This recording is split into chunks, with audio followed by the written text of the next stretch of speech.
사건을 보다 자세히 들여다보는 시간 탐정 손수호. 오늘도 손수호 변호사 나오셨어요. 어서 오십시오. 네, 안녕하세요.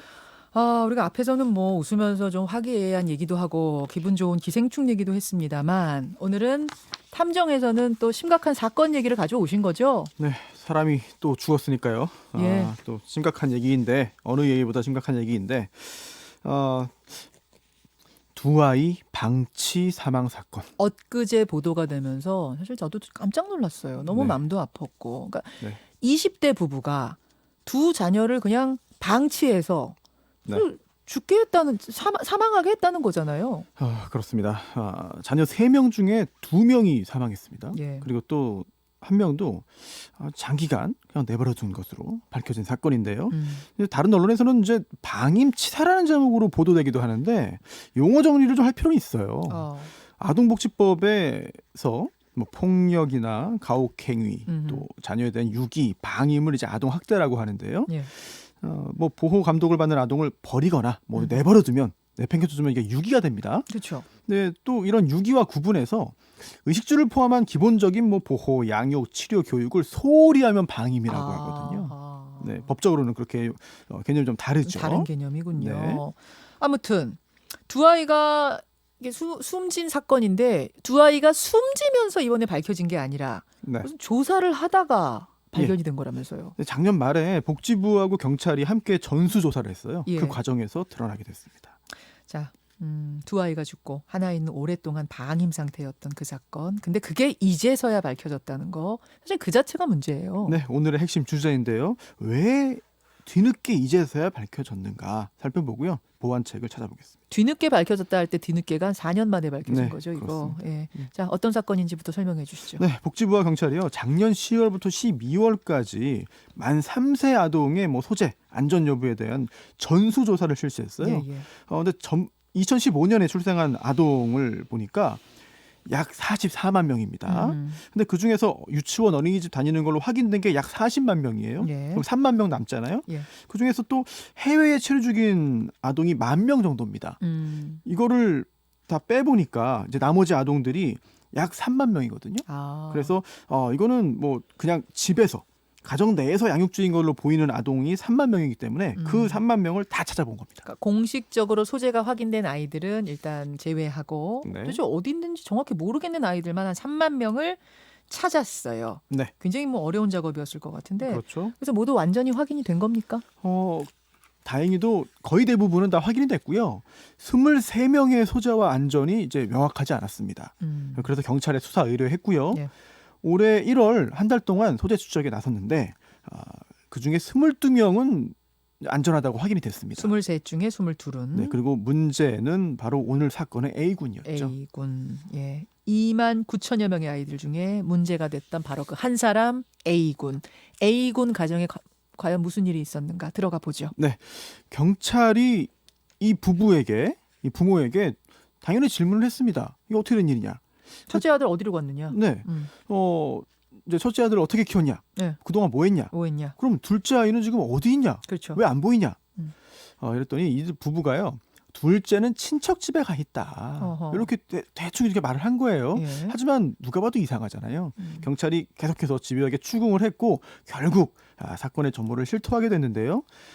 이 부부가요. 강원도 원주에 있는 뭐 모텔이나 원룸을 이제 전전하면서 생활했습니다. 20대고 네. 결혼은 했는데 집은 없이 그냥 원룸, 네. 뭐 모텔 여기저기 전전하면서 살았어요. 네, 2015년에 첫째 아들 이 A군을 이제 낳았고요. 그런 상황에서. 네, 그 다음 해인 2016년에 둘째인 딸을 또 낳았습니다. 네. 그런데 그 둘째가 그해 가을에 이제 사망한 거고요. 둘째가 먼저 사망을 한 거군요. 네, 둘째가 사망했죠. 첫째는 이제 발견된 거고. 아, 그렇군요. 네. 그럼 구체적으로 어떤 식으로 네. 방임을 했길래 사망한 겁니까? 네, 이들 부부가요. 남편은 20살, 또 아내는 18살 때 결혼했어요. 예. 그리고 이후에 아이까지 출산을 했는데 특별한 직업이 없이 일용직으로 근근히 일하면서 살아왔습니다. 특히 둘째 아이가 사망한 2016년 당시에는요. 4평 정도의 그 모텔에서 지냈어요. 이제 뭐 침대, 화장대, 뭐 소형 냉장고, 커피포트밖에 없는 방이었거든요. 모텔 여러분 4평짜리 모텔 상상을 해보세요. 뭐 거기 뭐가 제대로 있었겠습니까? 가재 도구가. 근데 네네. 거기서 애들을 데리고 가족이 살았어요. 네, 그래서 2살짜리 아들 그리고 갓 태어난 딸을 두고 또 이들 부부가 또 자주 외출까지 한 거죠. 예. 아니 잠깐만요. 2살짜리 아들하고 갓 태어난 딸? 네. 그 아이들을 그냥 거기다 두고 무슨 베이비시터니 누가 온 게 아니라 아유, 그냥 뭐, 두고 예. 외출을 해요? 혼자 몸도 못 가누는 그 아기들을 두고? 심지어 이렇게 한 번 밖에 나가면은요 하루 종일 집을 비운 적도 있었어요. 또 이제 아이가 숨진 날에 대해서 설명을 했는데 네. 딸을 이불로 둘러놓고 나갔다 왔는데 음. 딸이 숨을 쉬지 않는 상태였다. 얼마나 오래 모텔을 비웠는지 잘 기억나지 않는다. 얼마나 비웠는지도 네, 모르겠다. 이런 말을 했고 세상에. 결국 아이들을 제대로 이제 돌보지 않았다. 아이들에게 별로 신경 쓰지 않았다는 점을 알 수 있는 거고요. 또 더 놀라운 사실이 있습니다. 더 놀라운 게 뭡니까? 2018년에는 셋째 아들도 태어나요. 자, 그러니까 A군, B양, 네. 그다음에 C군인 거예요. 예, 그래서 그렇습니다. 처음에 이제 A군이 도대체 어떻게 된 거냐로부터 이게 시작이 된 거고 알고 네. 보니 B양이 죽은 거고 자, 네. C군이 태어났어요. 그렇습니다. 2018년에 태어난 이 셋째, 네. 2019년에 사망했습니다. 역시 이제 부부가 밖에 나가 있는 사이에 숨진 건데요. 둘째 아이가 그렇게 숨지고 나서도 셋째 아이에 대해서도 뭐 이 부모가 뭐 태도가 전혀 달라지지 않았던 건데요. 더 충격적인 건 이 셋째는 아예 출생 신고도 안 했어요. 와. 네. 그리고 또 둘째 사망 후에도 네. 둘째가 사망한 후에도 이게 아동 수당을 신청해서 계속 받아왔습니다. 아니 잠깐만요. 지금 둘째 B양이 죽은 거잖아요. 네. 근데 그럼 B양을 그렇게 방임해서 애가 숨졌는데 또 셋째를 낳은 거예요? 네. 그런 상황에서? 네. 그리고 또 셋째도 사망한 거고. 조금 전에 말씀드린 그 아동 수당. 예, 예. 이게 이 아동 수당이 심지어 이들 부부의 어떤 주된 수입원이었죠. 첫째와 둘째 양육 수당이 예. 이미 죽은 둘째. 예, 그렇죠. 예. 세상에. 아니 이쯤 되면은 아이들을 어떻게 숨겼는지도 의심스러운데. 네. 뭐 다른 학대는 없었는지 진짜 사인이 뭔지도 다 알아봐야 되겠는걸요? 맞습니다. 경찰이 조사했는데요. 첫째 아이 발견 당시에 학대 정황이 뚜렷했어요. 예. 그래서 곧바로 추가 조사를 했던 건데요. 음흠. 그런데 이제 그 신체적인 학대보다 더 무서운 게 정서적인 학대잖아요. 그렇죠. 제대로 양육하지 않고 이제 방치하고 또 사실상 감금 상태로 두면서 교육도 제대로 하지 않고 결국 제대로 하지 않은 게 아니라 전혀 하지 않은 거 아니에요? 네. 또 나름의 교육을 했을지 모르기 때문에 표현을 좀 제가 뭐 그럴 수 단정적으로 쓰지 있겠습니다만. 않았습니다. 예, 네.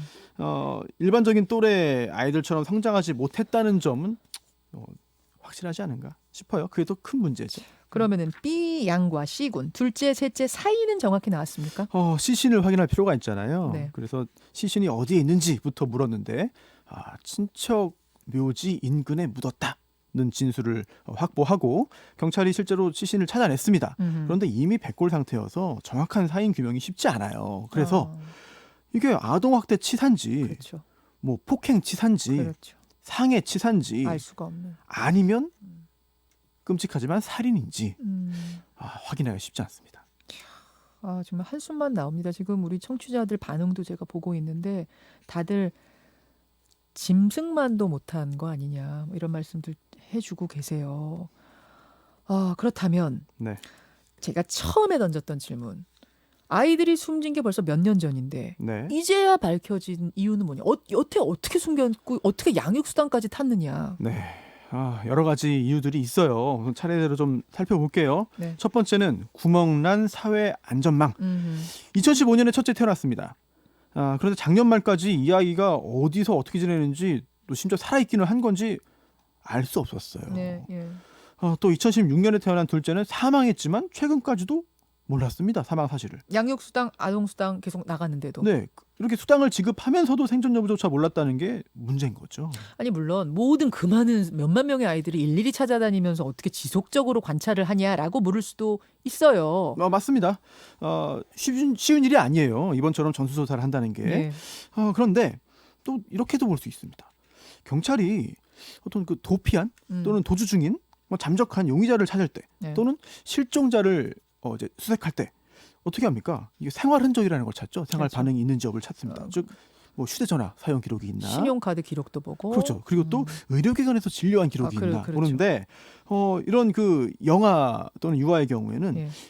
예방 접종이 있습니다.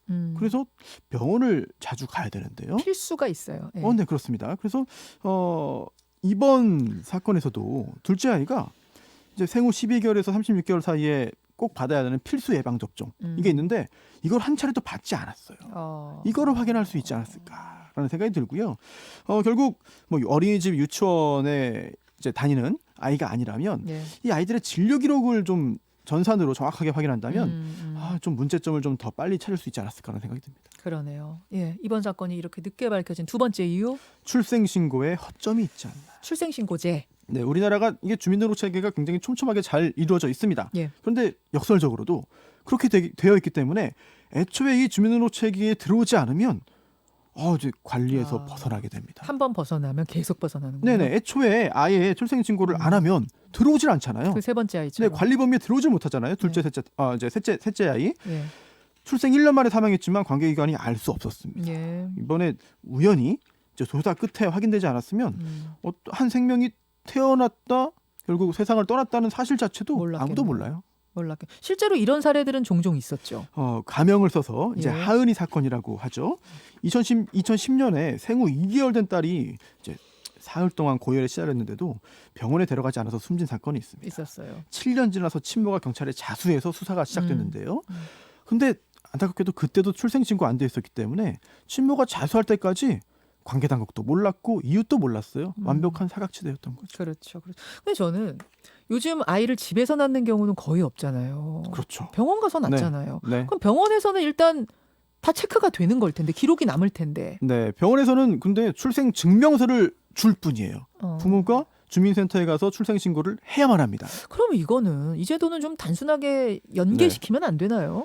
그래서 이제 작년 5월에요. 정부가 출생 통보제를 도입하기로 이제 계획을 세웠거든요. 출생 신고를 부모에게만 맡기는 게 아니고요. 의료기관이 예. 직접 이제 병원에서 출산한 그런 아동을 누락 없이 국가기관에 통보하도록 예. 이제 그 가족관계 등록법을 바꾸자는 건데. 근데 복잡한 국회 사정상 통과 안 됐고 또 이번에 20대 국회 이게 끝나면 자동 폐기되는 거죠. 이게 뭐 사실은 요즘 다 어느 병원이든 전산화가 돼 있기 때문에 어려운 작업이 아닐 텐데 국회에서 처리를 해줘야 되는 거군요. 예. 이 네, 사건이 그렇습니다. 늦게 밝혀진 세 번째 이유 또 있습니까? 이번에 찾은 것만도 다행이다. 무슨 말입니까? 네. 초등학교 취약 대상 아동들의 예비 소식 과정을 통해서 이제 소재와 안전을 확인하는 제도 이게 2017년부터 시작됐거든요. 네. 네, 그렇기 때문에 이런 걸 보면 이번에 그래도 3세 아동을 전수조사한 거는 굉장히 노력을 한 거다. 네, 전격적으로 한 거다. 그러네요. 이런 생각이 들어요. 그러네요. 2016년에 원영이 사건이 있었습니다. 예. 이제 그 평택 아동 살인 안매장 사건인데요. 예. 이때 사회적 논의가 이루어졌어요. 예, 그래서 이 제도가 도입됐는데 결국 이제 학교에 오지 않는 아이들을 또는 오지 않을 아이들을 예비 소집을 통해서 이제 확인하고 학교장이 신고하도록 법 바꾼 거잖아요. 그래요. 이 제도를 통해서도 많은 아이들의 유기 학대 방임을 또 밝히고 있죠. 그러다가 작년에 정부가 포용국가 아동 정책을 수립합니다. 이제 취약 전에 아동에 대해서 일괄 점검할 필요성이 있다는 지적이 있었고 네. 그 지적을 정책에 반영한 건데요. 이게 2017년부터 이제 도입이 된 거고 결국 매년 영아에서 유아로 전환되는 게 만 3세입니다. 이 만 3세 아동을 전수조사하기로 한 거고 이번에 첫 조사가 이루어진 거죠. 자, 참 우울한 이야기들인데 손탐정이 꼭 남기고 싶은 메시지. 관심을 가지는 만큼 막을 수 있다. 좋은 말이네요. 네, 경찰청과 복지부가요. 이번에 그 만 3세 아동에 대한 전수조사 통해서 이번 사건 밝혀냈잖아요. 네. 그뿐만 아니에요. 5건의 학대 의심 정황도 발견했습니다. 예. 그 후에 이제 기관이 추가 조사했어요. 2건은 학대 아니라고 결론 내렸지만 3건은 이제 방임이라고 판단해서 이제 관리가 이루어지고 있거든요. 또 185명의 아동과 그 보호자에 대한 복지급여 이제 신청 안내, 그리고 네. 또 생활필수품 제공, 또 의료비 지원 이런 서비스가 이루어지고 있어요. 조사를 하지 않았으면 할 수 없는 일들이었죠. 네. 끝까지 관심을 가져야 한다. 적어도 오늘 탐정을 들으신 분들은 그러시리라. 힘을 모아주시라 믿으면서 탐정 손수 변호사 수고하셨습니다. 네. 김현정의 뉴스쇼는 청취자 여러분의 참여로 이루어집니다. 트위터, 페이스북, 레인보우 게시판, 그리고 단문 50원, 장문 100원의 유료 문자 샵 1212, 우물정 1212 통해 참여하실 수 있습니다. 김현정의 뉴스쇼 여러분과 함께 만듭니다.